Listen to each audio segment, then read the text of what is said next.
Bob Van Rossum, president of Market Pro, and as we sit here, right, in August of 2023, we're seeing the job market has changed significantly over the past year. And what we've been in is a very long period of a very candidate-driven market.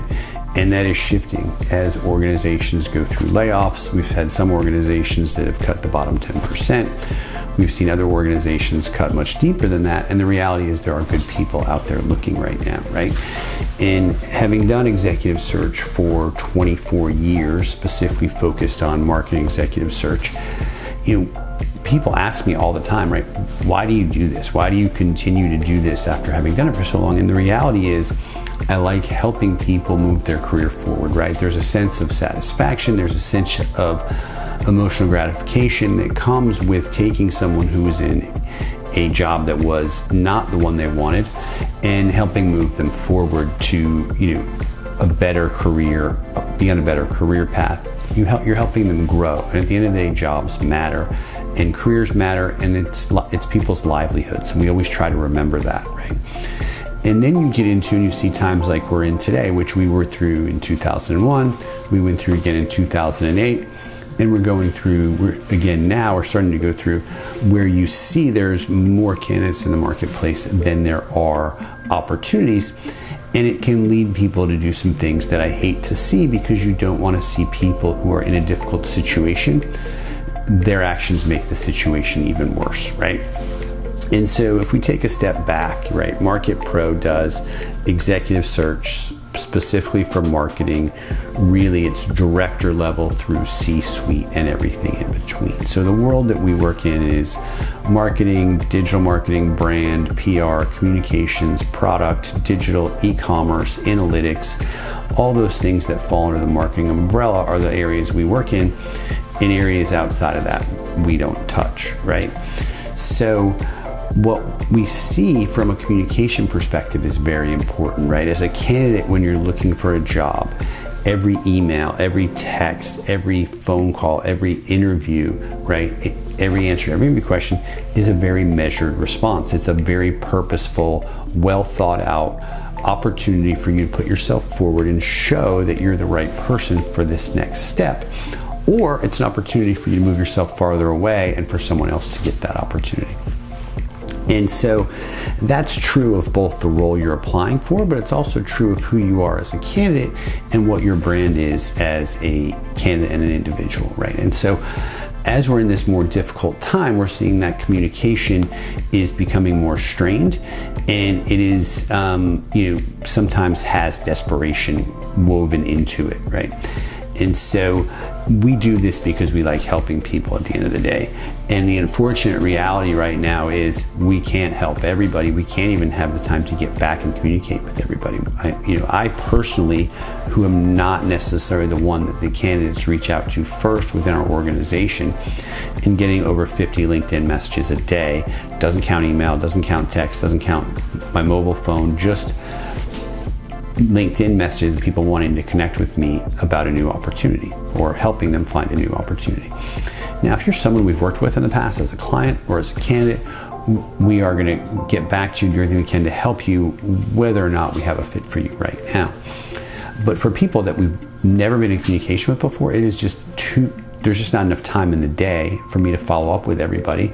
I wouldn't be serving my client, or I wouldn't be serving my organization to help us grow, right? And so it's just unfortunate, but it's not possible for us to communicate with everybody. But go to the flip side of that coin, right? And as a candidate, we realize that that's frustrating. You're sending out messages and you're not getting a reply. And you're maybe sending out 50 messages in a day and not getting a reply. And that is very taxing, it's very wearing, and it can make things seem it is difficult. It doesn't seem difficult, it's difficult. So the point is, when you're in that situation, what we don't want to see is you take your communication into a mode where it comes across as desperate, right? Because at the level we're working at, executive presence is so important, and making sure that you communicate that each step of the way is so important. And that's all about solving business problems and how you focus on that. So I'll give you some examples of some of the stuff we've seen where it's just unfortunate, because I don't know that they were a bad candidate, but their communication made it so they're not moving their career forward, right? So We, as I mentioned, do a broad group of marketing roles. We've got quite a bit of work we're doing for senior level brand roles right now. And so we had someone reach out to us and apply for a brand role. And the individual had a strong background, right? Were they a pure brand person as our client was requesting? No. Did they come from the right industry that our client wanted somebody from? No. And they started the email communication with, I just need to get out there. And then the first 3 paragraphs were about how difficult the job market was. So it didn't talk about the role or how you're going to solve challenges for those roles or how your background aligns with the role, which unfortunately in this case it didn't. But went ahead because of the tone and tenor of the email and responded to the individual and just let them know, hey, really appreciate you reaching out. Maybe we'll have the opportunity to work together in the future, but for this role, it's not the right fit for you based on our client's requirements, right? Ultimately, there's multiple problems with that, right? One is you're applying for a role that isn't a good fit, and we're obviously the people that are been hired to figure that out, right? And as former marketers, we're very capable of doing so. And so that's taking time away from the role that is the right fit. And it's also communicating to us that you may not know what the right next step is, which shouldn't be the case if you're a VP level individual. Ultimately, so I sent the note back to the individual saying, hey, real nice, want to let you know this isn't the right fit because you don't have the right type of, your experience and background is different from what our client's looking for, is basically where we are. Individual receives the message and 2 days later applies for the same job with someone else on our team. There's 2 problems with that. One is you're still not a fit for the role, and this other person on our team knows it just as well as I do. And 2, you're making the assumption that we don't communicate internally, or that I'm not the one leading the search, which I am. So ultimately you'd have to come back through my desk anyway before you get sent to the client, right? So it's now we're seeing red flags that are, okay, here's an individual that we've never interviewed before. So I can't say if this person is an A player, right? We qualify A players as the top 15% of talent, really probably closer to the top 10% of talent. And we only put forth to our clients about the top 12 or 13% of people that we interview make it through to our clients, right? So that's our job. Our job is to get A players to our clients.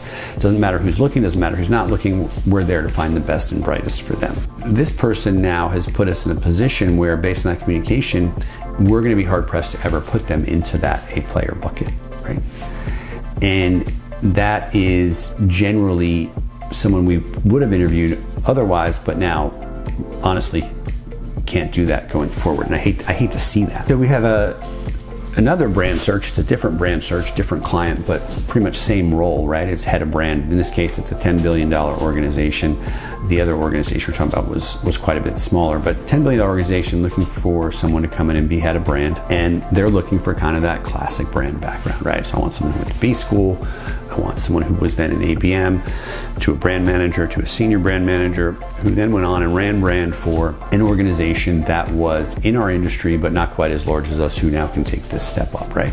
Completely logical career path and background. So have a candidate reach out to me on LinkedIn, not someone I've worked with before, not someone we've interviewed, but sends me a note. And when I can, I'm trying to respond to people, right? And he sends me a note saying he's applying for this role, okay? And so look at his background.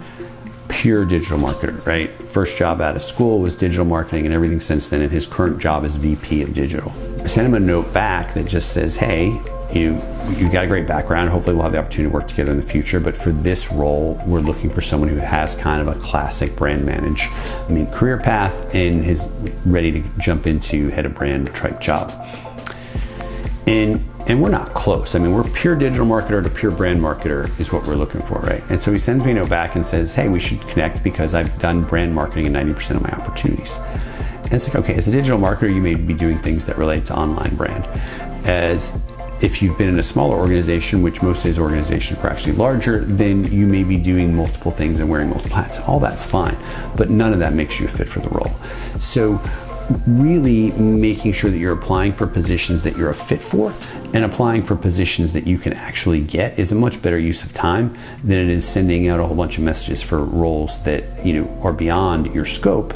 And the worst thing that could happen, right, is you actually get that job because the person doing the hiring made a mistake, or and it would be rare, right? You may get through HR if HR is not partnering with someone like us who's going to be screening the right people, but then you got to get through the hiring manager who obviously knows what they're looking for. But let's say hypothetically you did get the job as a digital marketing person and now you're in a brand role. After being laid off and now looking, do you really want to go into a role that you're not really going to be successful at and have a high risk of getting let go for poor performance? Those two things back to back can really, really hurt your career, will really, really hurt your career. So we hate to see that type of communication, that type of focus in a market like this where it is more challenged. Ultimately, executive presence is very important anytime you're trying to get a role at this level. And measuring that communication, as we mentioned earlier, is very important. Everything's moving you toward or away from that, right?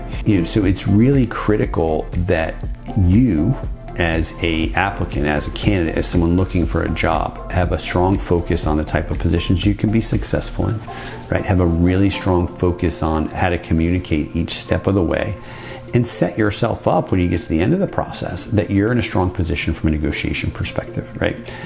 If you were to get to the end of the process as someone who had displayed desperation at different points during the process, what does that leave you with from a negotiation perspective? You're going to be in a very weak position at that point in time.